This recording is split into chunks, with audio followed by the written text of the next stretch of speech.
If it's possible, it's done. If it's impossible, it will be done. If it's possible, it's done. If it's impossible, it will be done.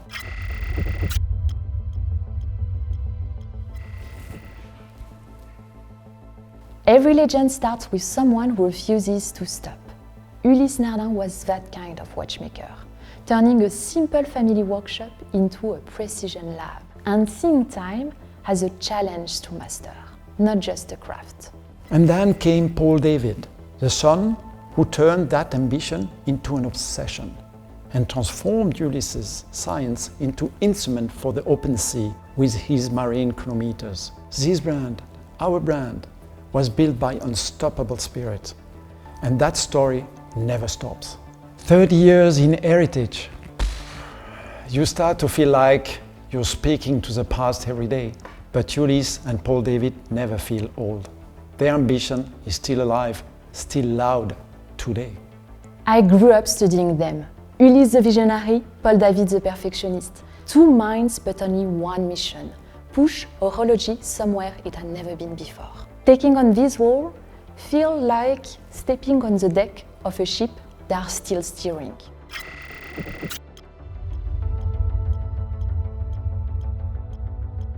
I see Ulysse choosing the hardest path, studying watchmaking like physics, entering the toughest observatory trials, and turning a family workshop into a scientific lab. He was not trying to be known, he was trying to be right. That's unstoppable. And I see Paul-David at 21 entering the Geneva chronometer competition. His father told him, if you enter, you don't give up. He wins the highest distinction. But Ulysse dies before hearing the result. So he steps in, not just to take over, but to honor that promise.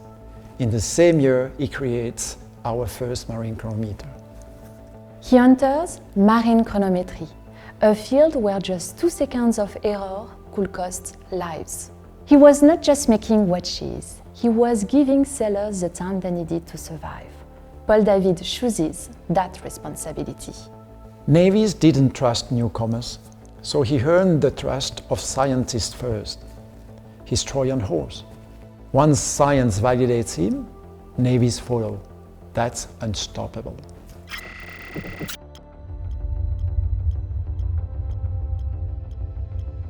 Ulysse was a scientist. His father gave him an obsession for precision. But Ulysse wanted to go even further. So he studied with William Dubois and Louis Richard, discovering that watchmaking is applied physics, forces, friction, temperature, materials. He didn't just learn to make watches, he learned to solve problems. And that changes everything.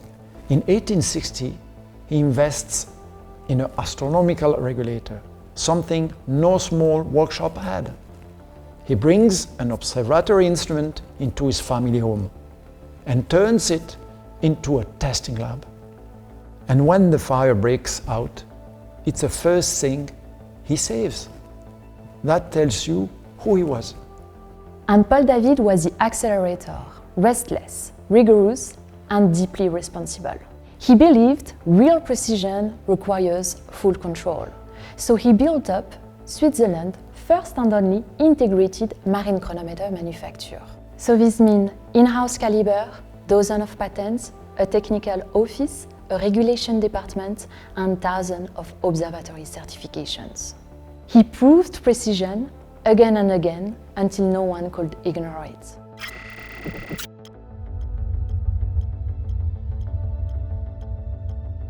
It begins in a small room in their family home in Le Locle. His father lends him 500 francs to open his workshop. His sister set ruby bearings. His brother helped exporting watches to Latin America. And from that tiny room, he builds up something far bigger than Le Locle, the beginning of a precision revolution. And very quickly, he sees that precision must be proven. So he chooses the hardest road, entering the toughest chronometry trials. London 1862, Neuchâtel 1868. For him, innovation had to be proven, not claimed. And he wins again and again.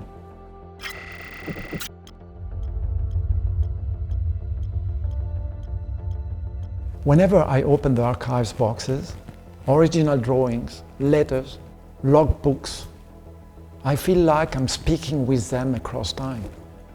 They remind me that heritage isn't about looking back, it's about carrying purpose forward. Their voices are still in the room. To me, they represent creative pressure, the good kind. Ulysse set the scientific standards. Paul-David set records that lasted decades. They make you want to earn your place every day.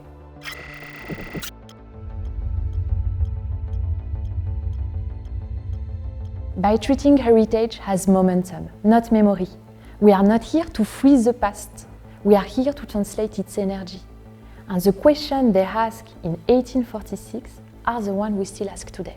And by staying loyal to the original mission, precision, reliability, exploration, innovations, those words will never age, and they still guide everything we do.